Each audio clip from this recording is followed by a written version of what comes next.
I think we are going to need time for discussion at the end because I saw questions in there about pesticides in water a lot. And I think people are misunderstanding things with regards to our water. A lot of the pesticides that we're recovering in our water now are from historical land use over 100 years ago. We still detect DDT in our waters. DDT has been banned in the United States since 1972. It's not what we're doing now that's a problem, it's what was done in the past. And it's really hard to fix that, right? So a lot of the chemicals that are being used now are very restricted, and I think people are worrying about the wrong thing. And so you need to be careful of what you're panicking about. The other thing is that back in the 60s and 70s, our detection limits were parts per million. Now our detection limits are parts per trillion. And so you're detecting everything in the water, but that doesn't mean it's bad for you, because the toxicity of different chemicals is based on their concentration, not the actual presence. So I think people need to understand and put things in perspective. When you're driving on the freeway in your convertible, you're exposed to a lot more chemicals on that freeway than you are in your glass of water. So maybe Esther can address that later. So what I'm going to talk about this morning is the mechanisms of drought tolerance and xerophytes. Everyone looks at plants like they're all the same, and they're not. And they have different ways of adapting based on where they're from. The other thing I want to point out is you're talking about native plants. Native plants, they grow in certain areas, and then we put them in an artificial environment. And I will often see tours, and the docent will say, well, you don't have to touch the soil. It's a native plant. You don't have to do anything to your soil, just put it in. Well, I don't know. A lot of us are in tract housing, and native soil is not a term. They put soil in your property, and then they compact it so that your house doesn't shift and settle during earthquakes and during regular land settlement. And so it's far from native soil. Okay, they bring dirt in, I'll call it dirt, and you have to deal with that. Part of my yard has compacted clay, and that's where they had put in soil to level my lot, and then they compact it. So when someone says, no, you have native soil in your yard, just disagree with them, because unless you're on top of a hill somewhere and you haven't disturbed your land when you built your house, your soil is not native. Okay, so what we're going to talk about is the mechanisms of drought tolerance and xerophytes. Many California natives are xerophytes, except in our more northerly parts of the state where we get a lot of rain. And they basically classified xerophytes into different ways: drought avoiders, drought resistors, and drought endurers. And I'm going to explain what those plants, how they react to our environment and how they react to dry conditions. And then basically I'm going to give you some terminology for drought classification of plants. And once I'm done with this, you're going to see that certain plants have different adaptive mechanisms. And it can become a problem when we put different plants in mixed landscapes that have different drought tolerance mechanisms. So the first one is drought avoiders. This one's the easiest one to talk about. Drought avoiders are annual plants. So they once we get our rains, they start growing, usually if the timing is right for the rains. Many of our poppies and stuff will come out after a good rain event, and then they will produce seeds, and then they will die. Some poppy species will actually have a root system that can survive over a dry summer. But a lot of the plants out in the desert, you'll see the desert be covered in a carpet of color in the spring after they've had good winter rains. And many of those are annuals.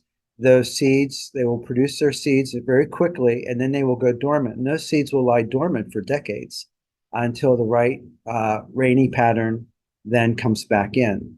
So I do grow some annuals in my yard that are desert plants, but they're very short-lived. But they come up, they set seed, and then I take them out, and different things come in with the garden. So the next one is drought resistors, and this is a lot of our plants here. And drought resistors are pretty cool because these are plants that avoid drought, by either using water sparingly and or storing water. A lot of the cacti and agave that have thick fleshy leaves will store water in primarily their stems, their modified stems, or in their leaves, modified leaves. And some plants will also store water in their enlarged roots. So the other opportunity is plants that also develop large extensive root systems to acquire their water. Some palms, mesquite, and ocotillo. And if you look to the bottom right, you're going to see ocotillo plant where the roots, the soil eroded away, and there's an extensive root system that goes out very far. A lot of the plants native to the Sonoran Desert and the Mojave Desert will have extensive root systems, and so when we have brief periods of rain in these summer thunderstorms, they can take up any of the available moisture that's on the surface of the soil. So they're very adaptive to that. And this is a great opportunity because a lot of these plants, like the Brahea armata, which is on the far left, these plants will stay evergreen because they're able to access water even during dry periods. Now, the problem with these in the landscape is that if they are ones that develop extensive root systems, then when irrigation is put in, a lot of drippers are usually used out in the desert. Those drippers have to be spaced out as the plant grows. If you look at the ocotillo in the center of the page there, you'll see it's a young plant, and there's one dripper right there. Well, as that plant gets older, more drippers have to be placed and placed out further from the plant so the root systems can extend. You can't do that in the very beginning because the root systems are where the container was.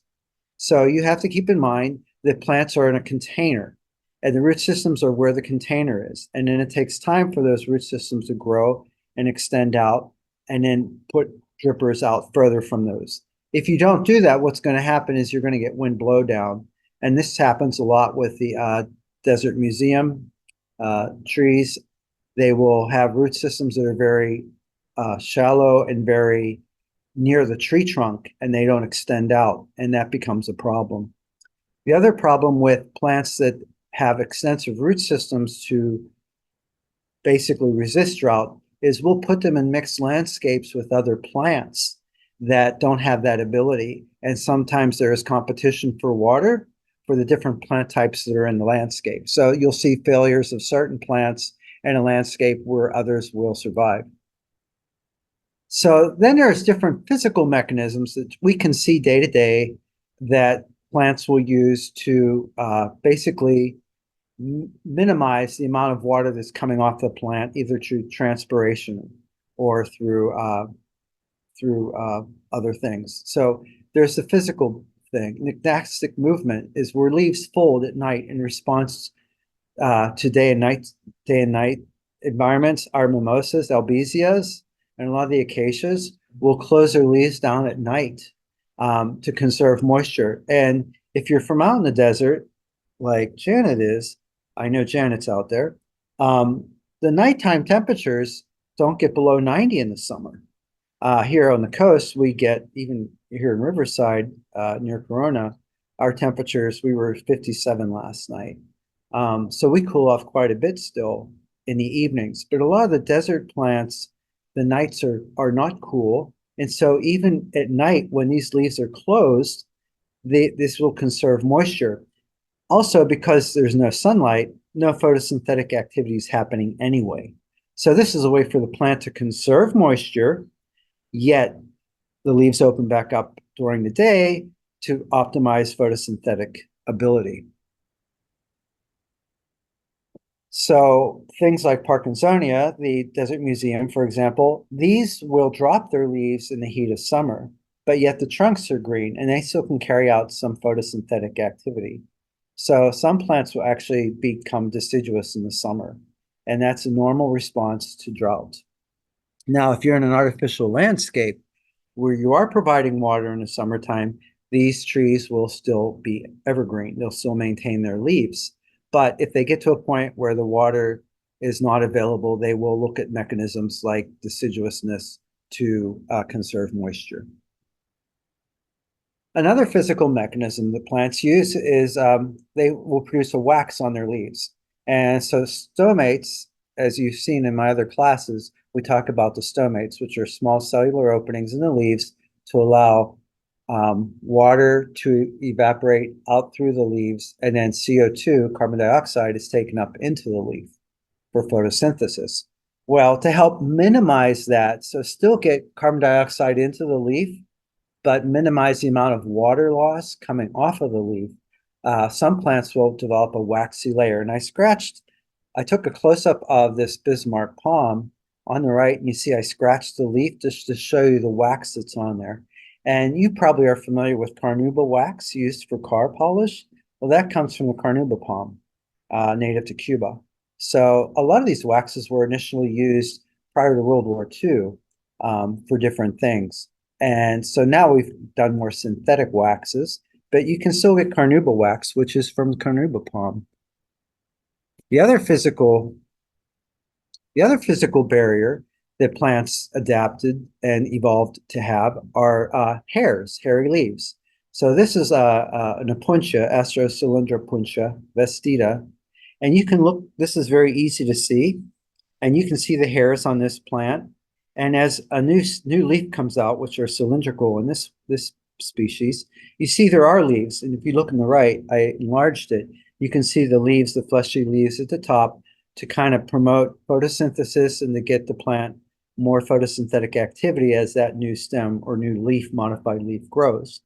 And then as that leaf matures, since these parts of these modified leaves actually transpire more, the plant will drop these as that leaf matures. And then you have this hairy covering here, which will minimize water loss from that stem. It also protects the stem from sunburn.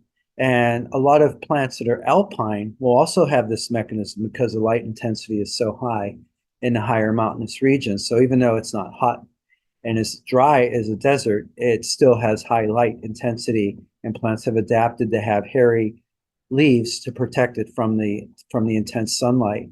And if you have hairy arms, you live out in the desert, or even in the southeast, the water evaporation from your arms is less if you have more hair on your skin than others. And so if you shave your arms, you'll feel a difference in the evaporation from sweat when you are outside. So aside from the physical things that we can see in plants, there are also some physiological things that are happening within the plant. And now we're going to kind of look under the hood of the vehicle, so to speak. And so one of the things that plants have done is they've adapted their way. Plants have to carry out photosynthesis. They can't eat their food. They have to assimilate through CO2, carbon dioxide going into the leaves and making sugars. So that's the photosynthetic system of the plant. Well, plants have to carry that on even in dry conditions or in heat and drought of the deserts. So they've adapted different mechanisms of photosynthesis to minimize the amount of water loss that occurs, because stomates have to be open to take in carbon dioxide. There is no way around that. You're going to lose water from the stomates when that occurs. As CO2 is going in, water is leaving through vapor. So plants have adapted different mechanisms to carry out photosynthesis. Now, most plant types, if you look at this chart on the table here, I've listed there's different types of photosynthetic systems for plants. So the first far left column is the plant type. The second column is the optimum temperature that photosynthesis happens in that plant type. The next column, the third one, is whether the stomates are opened and closed. And the fourth column is relative water use efficiency of that plant type. And then the final column on the right is basically the percent of the plant community worldwide that relate to these different species type. And if you see the first plant type is called C3 plants. And I've never really talked about this or not much to great detail in our plant classes for horticulture and plant physiology. But the first plant type are C3 plants. And these plant types have photosynthetic capacities that are optimized in temperatures of 60 to 85 degrees Fahrenheit. And during the day, the stomates are open. So the stomates will be open during the day, so the water is lost, and then water CO2 is taken into the stomates. The water use efficiency of these plant types is usually low relative to the photosynthetic capacity of the plant.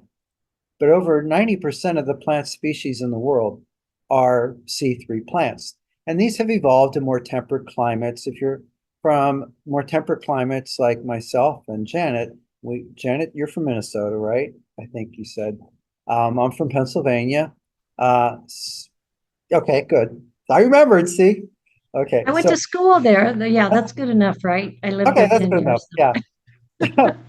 So, but these plants, the highest temperature is usually 80 in the 80s from those climates.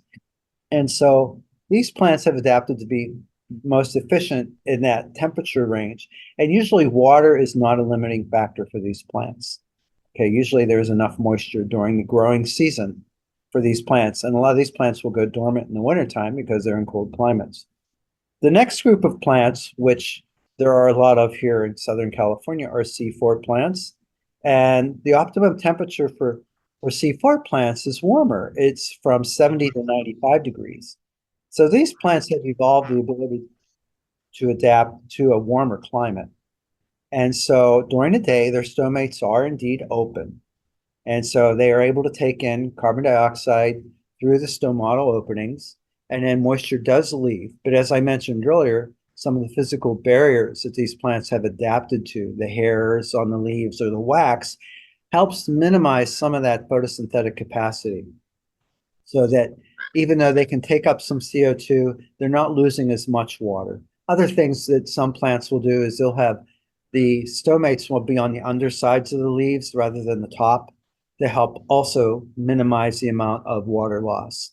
The relative water use efficiency of these plants is a little better. It's better than the C3 plants, and they manage, there's other machinery within the cells that we're not going to get into, but it helps optimize their ability to take up CO2, but minimize the amount of water loss when those stomates are open. And about 3% of our plant species are actually C4 plants. So things like corn and sugarcane are C4 plants. And so we are looking at ways of maybe introducing these mechanisms into our C3 plants or other crops that we use for food to try to manipulate them so that we do have food that's available to us as global warming is occurring, right?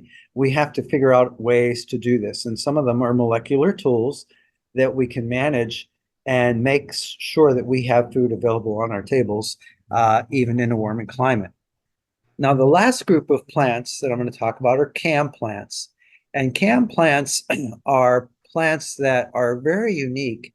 And a lot of our plants like agaves and crassulas, hence the name crassula acid metabolism, are these plants. And their temperature range is from 70 to 85.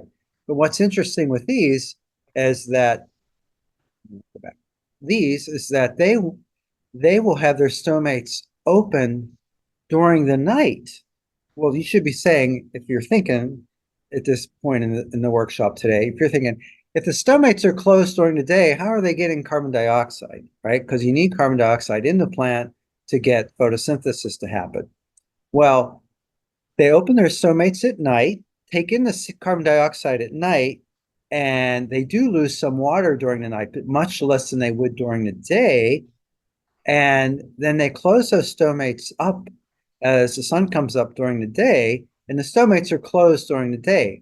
But the light is out during the day, so carbon dioxide assimilation that's within that tissue that was taken up at night is then assimilated into the sugars that the plant needs. So it's a very efficient system, and its relative water use efficiency is very high. It's highest compared to all the others. But its photosynthetic capacity is very much reduced. So these plants are usually not very fast growers. They're small. Yeah, lithops are a really common one that people associate with CAM plants. But these plants are very efficient at taking up CO2 with minimal water loss. Now, there's a downside to CAM plants, and that is their optimum temperature. Their optimum temperature is 85, as you see. The optimum temperature for C4 plants is 95. Well, CAM plants are very efficient at taking up CO2 and minimizing water loss. But what they do lose with this CAM type of system is that their ability to have transpiration and water loss during the day is reduced. And if you're familiar with sweating, which you should be if you live in a warm climate, you notice that sweating, especially in California where you have low humidity, actually provides us a cooling effect, right? Well, CAM plants' ability to do that is reduced. So if you're living out in the desert, you're going to see some of our CAM plants actually that are not really native to our lower deserts like the Mojave. They have them covered up in the summertime because these plants will overheat because transpiration is at a minimal. And so they can burn, the foliage can burn. So some of the agaves that are not native to Mojave deserts, like where Palm Springs and Palm Desert is located, these are a drier, hotter climate than, say, the Sonoran Desert, which gets cloud cover in the summer and gets rain in the summer. We don't get that much in the summer in the Mojave Desert. So these plants can overheat. And so if you go down to the living desert, you will see, or even in landscapes, you'll see some of those more heat tender plants covered to protect them from the high heat during the summer months. So plants are very, very well adapted to our systems, but we have to understand how they work. So now let's talk about the drought endures. Hey, So, Don, sorry to interrupt real quick. You got a couple minutes left just in the timing. okay. Okay, thank you. Okay, so drought endures, plants that can adapt to dehydration. So these are plants like Encele farinosa, and if you're in Riverside area, this is the one on the left, and these plants will actually stop photosynthesis. The buckwheat is on the right, and Dr. Verde was talking about this earlier. Some of these native plants are really nice and they adapt to our climate, but things like buckwheat will actually go dormant in the summer. They'll drop their leaves, or their leaves will turn brown. And a lot of homeowners aren't used to that yet. And so these are plants that maybe aren't the best because people want evergreen in our landscapes even in the summer. And Celia is very adaptable because it will drop its leaves eventually during the dry, hot summer months, and usually pardon me? Okay, usually by August, these plants are deciduous. Now, last year we had rain throughout, I think, every month except June. So the Encele in Riverside actually stayed evergreen throughout the summer. Okay, so now I'm going to talk about the two plants. I'm getting some feedback here.